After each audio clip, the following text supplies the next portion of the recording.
அனைவருக்கும் வணக்கம். மரங்களின் மாநாடு நாம் தமிழர் கட்சி சார்பாக இன்றைக்கி மரங்களின் மாநாடு நடத்தப்பட்டிருக்கு.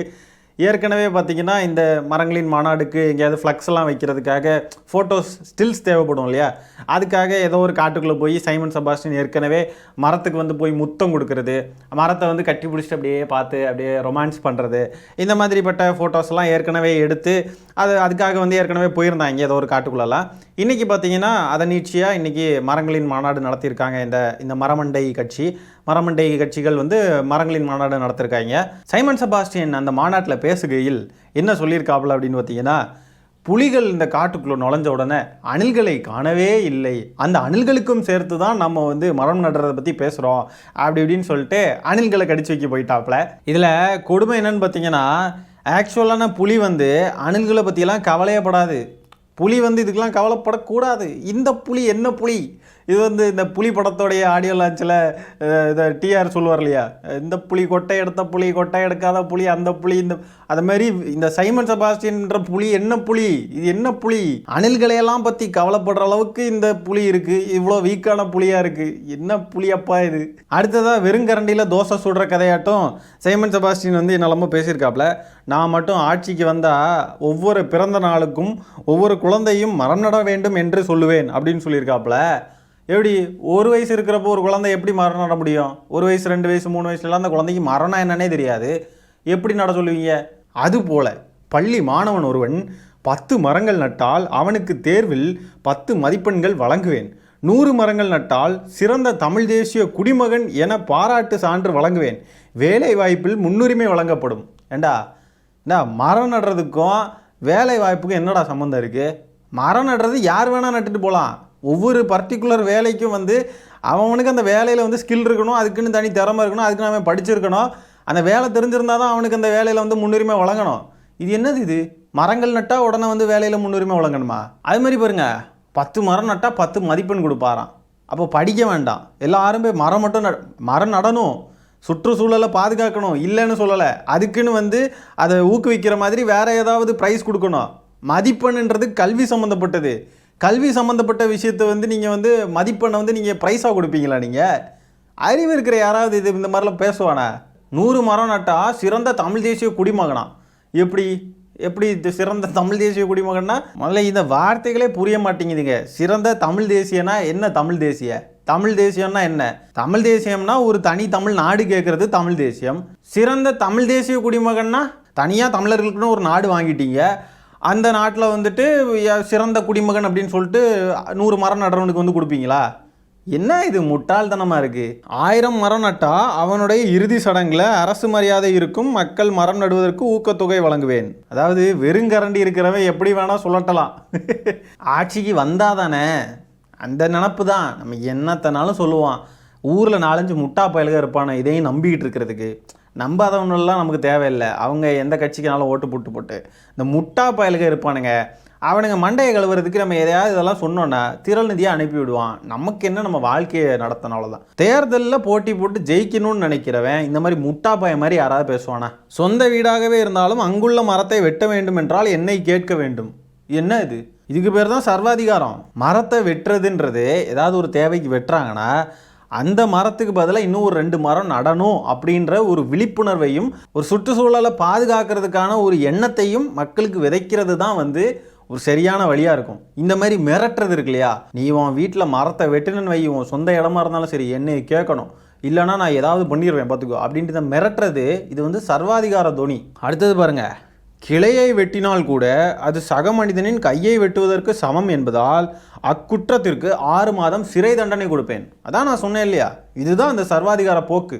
ஏதாவது ஒரு போஸ்ட் கம்பியில் வந்து மரம் இடிச்சிட்டு இருக்கிறது வந்து டிஸ்டர்பன்ஸாக இருக்குது, அது வந்து நமக்கு பிரச்சனையாக இருக்குன்னு சொல்லி ஒரு கிளையை வெட்டுனா இவர் வந்து 6 மாதம் சிறை தண்டனை கொடுப்பாராம். இந்த மாதிரி பேசுறதெல்லாம் அங்கே இருக்கக்கூடிய இந்த சைமன் செபாஸ்டியன் தம்பிகள், இந்த சோம்பி பயலுக்கு வேணால் விசில் அடித்து கை தட்டுவானுங்க.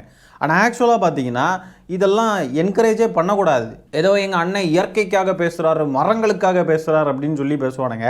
ஆனால் ஆக்சுவலாக பார்த்தீங்கன்னா எல்லாம் முட்டாள் மாதிரி பேசிக்கிட்டு இருக்கான். மரத்தோடைய கிளையை வெட்டுறது வந்து சக மனிதனுடைய கையை வெட்டுறதுக்கு சமமாக. இது மாதிரி தான் ஒரு கும்பல் சுற்றிக்கிட்டு இருக்கு. நாய் கடித்தாலும் பரவாயில்லை, எத்தனை குழந்தைங்க செத்தாலும் பரவாயில்ல, நாயெல்லாம் வந்து ஷெல்டர்லலாம் அடைக்கக்கூடாது, ஐயோ ஐயோன்னு ஒரு கும்பல் சுற்றிக்கிட்டு இருக்கு. அதை விட மோசமான கும்பல் இது. ஏன்னா அதுங்களாவது அஞ்சறிவு ஜீவனுக்கு வக்காலத்து வாங்கிட்டு இருக்கு. இது என்னென்னா மரத்துக்கு வக்காலத்து வாங்கிட்டு இருக்கு. என்னங்க சொல்கிறது இதுக்கு? என்ன அது? ஒரு மனுஷனுடைய கையை வெட்டுறதும் மரத்துடைய கிளையை வெட்டுறதும் ஒன்றா? மரத்துடைய கிளையை ஏதாவது ஒரு தேவைக்கு வெட்டுவாங்க, ஏதாவது ஒரு விஷயத்துக்காக வெட்டணும் அப்படின்றதுனா வெட்டுவாங்க. எப்படிதானா இதெல்லாம் ஒரு கட்சி, இது ஒரு கட்சி தலைவன் வந்து சுற்றிக்கிட்டு இருக்கு. இந்த 2 கட்சிகளுங்க, நாம் தமிழர் தாவேகா, மண்டையில் ஒரு சின்ன ஒரு அடிப்படையான ஏதாவது ஒரு அறிவாது இருக்கான்னு பார்த்தா கிடையாது. இவனுங்கெல்லாம் எப்படி தான் மனுஷனுங்களா வாழ்கிறானுங்களோ தெரில. உலகத்தில் தான் வாழ்கிறானுங்களா? நம்ம மனுஷனுக்கு என்னெல்லாம் தேவையோ அதுக்கேற்ற மாதிரி உள்ள விஷயங்களை நம்ம செய்யணும். இயற்கையை வந்து பாதுகாக்கிறதுக்குள்ள விஷயங்களையும் நம்ம செய்யணும். நம்ம வாழ்கிறதுக்கான விஷயங்களையும் நம்ம செய்யணுன்ற விழிப்புணர்வை ஏற்படுத்திட்டு போயிட்டே இருக்கலாம். அதை விட்டுக்கிட்டு இதை செஞ்சால் நான் அப்படி செய்வேன். 10 மரம் நட்டா இவர் 10 மார்க்கு கொடுப்பாராம். அப்போ 100 மரம் நட்டா 100 மார்க்கு. அப்போ மரம் நட்டே ஒருத்தன் வந்து நல்ல மார்க் எடுத்துடலாம், அப்படிதானே? அப்போ படிக்க வேண்டாம், படிச்செல்லாம் முன்னேற வேண்டாம், மரம் நட்டா போதும், வாழ்க்கையில் நல்லா ஆயிடலாம். மரம் நடுறதுன்றது அப்படியே போகிற போக்கில் நமக்கு வந்து தோணி மரம் நடணும். இல்லை சமூக ஆர்வலர்கள் பண்ணுவாங்க. அது நம்ம இயற்கையை பாதுகாக்கிறதுக்காக தன்னெழுச்சியாகவே நமக்குள்ளே வர வேண்டிய ஒரு எண்ணமும் சிந்தனையும் அது ஒரு செயல்பாடாகவும் இருக்க வேண்டியது. அதை விட்டுட்டு பள்ளியில் படிக்கக்கூடிய ஒரு மாணவன் 10 மரம் நட்டால் 10 மார்க் கொடுப்பானா என்ன இது? இதுக்கு அர்த்தம் என்ன? அப்போ படிக்க வேண்டாம், லூசு பயல. அறிவு இருக்கக்கூடிய மனிதர்கள் இனிமேல் யாருமே சைமன் செபாஸ்டியன் பேச்செல்லாம் கேட்க போகிறது இல்லைன்னு தெரிஞ்சதுக்கு அப்புறமா அக்ரிணைகள் தான் நம்மளுடைய பேச்சை கேட்கும். ஆடு மாடு மரம், இந்த சைமன் செபாஸ்டியனின் தம்பிகள், இந்த சோம்பி பயலுகாய், இவனுங்கள்லாம் அக்ரிணைகள் தான். அவனுங்களை மனுஷ லிஸ்ட்லேயே சேர்க்கக்கூடாது. இந்த அக்ரிணைகள் தான் வந்துட்டு நம்ம பேசுகிறதெல்லாம் கேட்குன்றதுனால அங்கே அந்த சைடு போயாச்சு. அப்படியே அவ்வளோதான், இனி அப்படியே போயிட வேண்டியதான். பக்கா மெண்டல் ஆஸ்பத்திரிங்க. மரத்துக்கிட்டலாம் எவனாவது பேசுவானா? மரத்துக்கிட்ட போய் பேசிக்கிட்டு இருக்காருங்க இந்த ஆள். என்ன இது சொல்கிறேன், என்ன புரியல? மரத்துக்கு என்ன புரியும்? மரத்துக்கு அறிவு இருக்கா? மரத்துக்கு வாய் இருக்கா? வாய் இருந்தால் அழும். டேய் என்னடா பண்ணுறீங்க? ஏண்டா இப்படி எங்கள் உசுரை போட்டு வாங்குறீங்க? நீங்கள்லாம் பைத்தியமாடான்னு சொல்லி கேட்கும் மரம், வாய் இருந்துச்சுன்னா மரத்துக்கு. அதாவது இவர் வந்து மரம் நடுறதுக்கு மார்க்கு கொடுப்பாராம். சைமன் செபாஸ்டியனுடைய பையன் மட்டும் நல்லா அமெரிக்கன் ஸ்கூலில் படித்து மார்க் வாங்கணும். ஆனால் மற்ற பிள்ளைங்கள்லாம் வந்து மரம் நடுறத ஆசையை வச்சு மரம் நட்டு மார்க் வாங்கணும். படிக்க வேண்டாம், அறிவில்லாத முட்டாள் கூட்டமாக உருவாக்கணும் எல்லாரையும், அப்படி தானே? இந்த ஆர்எஸ்எஸோடைய அஜெண்டாவை நிறுவுறதுக்கு எத்தனையோ வழியில் ட்ரை பண்ணி ஆடு மேய்க்கணும், மாடு மேய்க்கணும், விளைச்சல் நிலம் எங்கள் உரிமை, மண்ணாங்கட்டி எதுன்னு சொல்லிட்டு ஆடு மாடு மேய்க்கிறத வந்து ப்ரொமோட் பண்ணுறது, இப்போ மரம் வளர்க்குறத ப்ரொமோட் பண்ணுறது, இதுதான் வேலையாக இருக்கணுமா? ஆடு மேய்க்கிறதையும் அரசு தொழிலாக்குவேன். இது பக்கா ஆர்எஸ்எஸ் அஜெண்டா. ஆர்எஸ்எஸ்க்கு என்ன வேணுமோ அதை செய்கிறதுக்கு ஏதாவது ஒன்று செஞ்சு நான் வந்து இயற்கையுடைய பாதுகாவலன், நான் தமிழ் மக்களுக்கானவன் அப்படின்ற பேரில் வந்துக்கிட்டு எப்படியாவது இங்கே இருக்கிற அடுத்த தலைமுறையை வந்து கரெக்ட் பண்ணணும்னு சொல்லி இறக்கி விடப்பட்ட ஒரு பக்காவான ஒரு கேடுகட்ட ஒரு நபர் வந்து நமக்கு வந்து ஏற்கனவே தெரியும். இப்போ ஒவ்வொரு விஷயமா இந்த நபர் இப்படி செய்ய ஆடு மாடு மாநாடு, மரங்களின் மாநாடு அப்படின்ட்டு இயற்கைக்கான ஒரு நபர் நான் அப்படின்னு சொல்லி காட்ட அதுக்குள்ளே என்ன கேவலமான அரசியல் ஒளிஞ்சிருக்கு, யாருக்காக இதெல்லாம் செஞ்சுக்கிட்டு இருக்கார் அப்படின்றதெல்லாம் நமக்கு வந்து வெட்ட வெளிச்சமாக தெரியுது. இந்த மரங்களின் மாநாடுக்கு பேனர் கட்டியிருக்காங்க இல்லையா, அந்த பேனருக்கு கெட்டியிருக்கிற இடமே எதுலன்னு பாருங்கள், மரங்களை வெட்டி தான். பாருங்களேன், நியாயமாக மரங்களையே வெட்டக்கூடாது, மரத்துடைய ஒரு கிளையை வெட்டுறது ஒரு மனிதனுடைய கையை வெட்டுவதற்கு சமம் அப்படின்னு சொல்லி மேடையில் நின்று பேசக்கூடிய நபர் என்ன செஞ்சுருக்கணும்? நியாயமாக பார்த்தா 2 சாம்பிகளை 2 பக்கத்தில் நிற்க விட்டு இந்த பேனரை வந்து இப்படி பிடிச்சிட்டு நில்லுங்கடா அப்படின்னு சொல்லி நிற்க விடணும் இல்லையா? அதுதானே சரியாக இருக்கும். நச்சு புகை வெளியே வந்து சுற்றுச்சூழல் பயங்கரமாக பாதிக்கப்படுது அப்படின்றது. ஆனால் 40 லட்ச ரூபாய்க்கு காரில் போக வேண்டியது, ஏன் மாட்டு வண்டியில் போக வேண்டியது தானே, இல்லைனா நடந்து போக வேண்டியது தானே? அதுமாரி இங்கே பாருங்க, மரம் வெட்டணும் இப்படியா அப்படின்றது. ஆனால் இங்கே வந்து பேனரை வந்து இது பண்ணுறதுக்கு மரத்தை வச்சு தான் பேனரே நடுறது. என்ன இது? இங்கே பாருங்க, கேரவேன்லாம் தேவையா? ஒரு ஏழை தாயோடைய மகனுக்கு, ஒரு ஏழை விவசாயியுடைய மகனுக்கு, ஏழை விவசாயி பாவப்பட்ட பள்ளிக்கு வந்து இந்த கேரவேன்லாம் தேவையா? ஏன் வெயிலில் இருக்க முடியாதோ சாருக்கு தான்? திரள் நிதியில் உண்டு கொழுக்கிறவனுக்கு பாருங்க வாழ்க்கையை என்னத்த சொல்ல. ஒரு போராளி மகன் ஒரே ஒரு தேக்கு மரத்தை வெட்டிட்டான்டா. எங்க வெட்டினா? நாட்டில் இல்ல, அவன் வீட்டு வாசல்ல வெட்டிட்டான். இது சத்தியமா உண்மை, எங்க அண்ணன் மேலானே உண்மை, நீ நம்பு, வெட்டிவிட்டான். இந்த என்னை நம்புங்க, நான் சொல்கிறதெல்லாம் உண்மை, நம்புங்க, உண்மையாகவே சத்தியமாக சொல்கிறேன், நம்புங்க அப்படின்னு ஒரு நபர் எதற்காக சொல்லணும்? எதற்காக அப்படின்னா, இதுக்கு முன்னாடி இந்த நபர் பேசினதெல்லாம் பொய்ன்னு சொல்லி மக்கள் மன்றத்தில் நிரூபிக்கப்பட்டுட்டதுனால தன்னையை சுற்றி இருக்கக்கூடிய இந்த முட்டாள் கூட்டத்தை எப்படி நம்ப வைக்கிறதுன்னு சொல்லி இது பண்ணுறப்போ ஆட்டோமேட்டிக்காகவே இந்த வார்த்தைகள் வந்துடும். என்னை நம்புங்கப்பா, எல்லாரும் பொய்ன்னு சொல்லிடுவாங்க, ஆனால் கிடையாது, என்னை நம்புங்க அப்படின்னு சொல்லி அந்த முட்டாள் கூட்டத்தையாவது நம்ப வைக்கணும் அல்லவா? அதற்காக இந்த வார்த்தைகள் தன்னாலேயே வருது உள்ளார இருந்து. அப்போ நான் 100% இது வந்து பொய்யா தான் இருக்க போகுது. உண்மையை சொல்கிறவன் என்னை நம்புங்க, என்னை நம்புங்க, என்னை நம்புங்க ப்ளீஸ் அப்படின்லாம் எவனுமே கேட்க மாட்டான். உண்மையை சொல்கிறவனுக்கு எதுக்கு இதெல்லாம் சொல்லணும்? அப்போது கண்டிப்பாக பொய்யா தான் இருக்க போகுது. பார்ப்போம் என்ன பொய்ன்னு. எனக்கு எப்படி தெரியும்னு கேளு. நான் பாட்டுக்கு போயிட்டே இருக்கும்போது கூட்டிட்டு இருக்கும்போது அவன் ஒருத்தன் குடத்தை வச்சு அண்ணா வணக்கம்னு ஒரு கண்டுகளை வச்சுக்கிட்டே வணக்கம் போட்டே இருப்பான். ஒரு வாரம் கழிச்சு என் தம்பி சேரா கேட்குறேன், இவன் யாருன்னு கேளு. அண்ணா என்னன்னு கேளுங்க, என்ன பண்ணிக்கிட்டு இருக்கான்னு கேளுங்கன்னு. என்னப்பா அப்படின்னு அப்படியே தலை ஒன்றும் இல்லைன்னா அது வந்துன்னா ஒரு மரத்தை வெட்டிட்டேன்னா. மரத்தை வெட்டிட்டியா? என்ன பண்ண? வீட்டு வாசல் ஒரு தேக்கு நினைச்சேன்னா வெட்டிட்டேன்னா அது தலைவர்கிட்ட போகிற யாரோ சொல்லிட்டாங்கண்ணா. அதுக்கு கூப்பிட்டு தண்டனை கொடுத்துட்டேன். என்ன தண்டனை? இந்த தேக்கு ஒரு மரம் வெட்டிட்டியா? ஆமா, 1,00,000 மரக்கன்று நட்டுட்டு வான்னு. அப்ப அடப்பா இப்ப எவ்வளவு பண்ணிருக்கேன்? 30-35 லட்சத்துக்கிட்ட நட்டுருப்பண்ணா.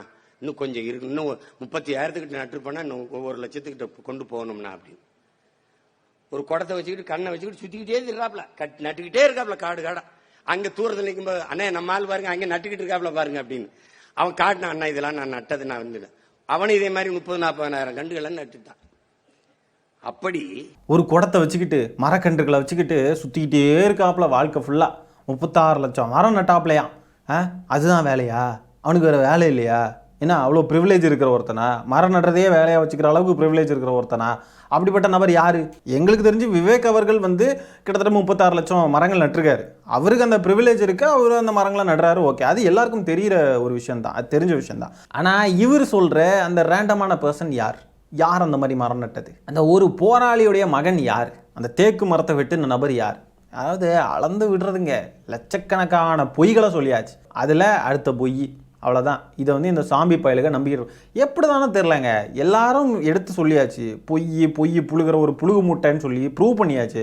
ஆனாலும் அந்த கும்பல் அப்படி என்னத்தை தான் இங்கே பார்த்துக்கிட்டு இருக்குன்னு தெரில. சைமன் கிட்ட அப்படி என்ன தான் இருக்குது, எதுக்கு இவனை நம்பணும் அப்படின்றதெல்லாம் உங்களுக்கு தெரியுமா தெரியாதான்னு தெரியல. இப்படி பேசுகிறப்போவே தெரியுது புழுகிட்டு இருக்கான்னு தெரியுது.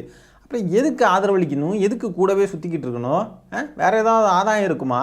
அவர் கதை விட்டே பழகிட்டாரு, நாங்கள் அதை நம்பியே பழகிட்டோம் அப்படின்ற மோட்டில் தான் இருப்பானுங்க போல இந்த சாம்பிஸ். எங்களுக்கு எல்லாம் தெரியும், நாங்கள் அதையெல்லாம் என்ன பண்ணுறது நம்பிக்கிட்டு அண்ணனுக்கு திறநிதி அனுப்போம். என்றைக்காவது தமிழ் தேசியம் லட்சியத்தை அடைஞ்சிட மாட்டாரா அப்படின்னு சொல்லிட்டு அனுப்பிட்டு இருக்காங்களே. நம்ம ஈழத்தில் தமிழர்களுக்குன்னு தனி நாடு வாங்கி கொடுத்துருவாரோ, என்னைக்காவது நடந்துடாதா ஹோஹோன்னு இருக்கானுங்க போல இருக்கு இந்த முட்டா பயலோட வச்சுக்கிட்டு. என்னத்தை செய்யறதுங்க? சரி, ஒரு தேக்கு மரத்தை வெட்டினதுக்கு இப்படி ஒரு தண்டனை, மரங்களெல்லாம் நடணும் அப்படின்ற ஒரு தண்டனை. சரி, இப்போது அந்த பேனர் வைக்கிறதுக்கு மரங்களெல்லாம் வெட்டியிருக்கல்ல, மரத்தை வெட்டி தானே அந்த பேனர் நட்டுருக்க.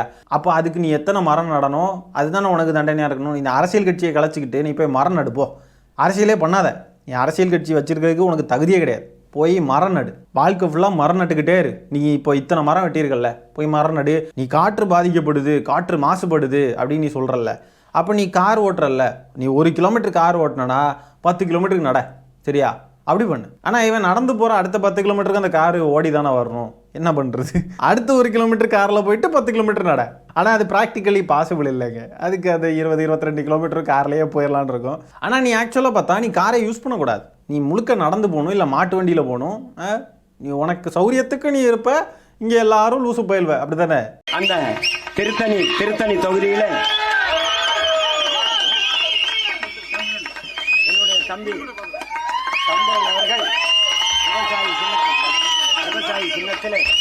வேட்பாளருடைய பேரே தெரியலை. வேட்பாளர் திருத்தணி தொகுதியில் யாரை நிப்பாட்டியிருக்கோனே தெரியல. அவருடைய பேர் என்னப்பா சந்திரன் அவர்கள், தம்பி சந்திரன் அவர்கள்.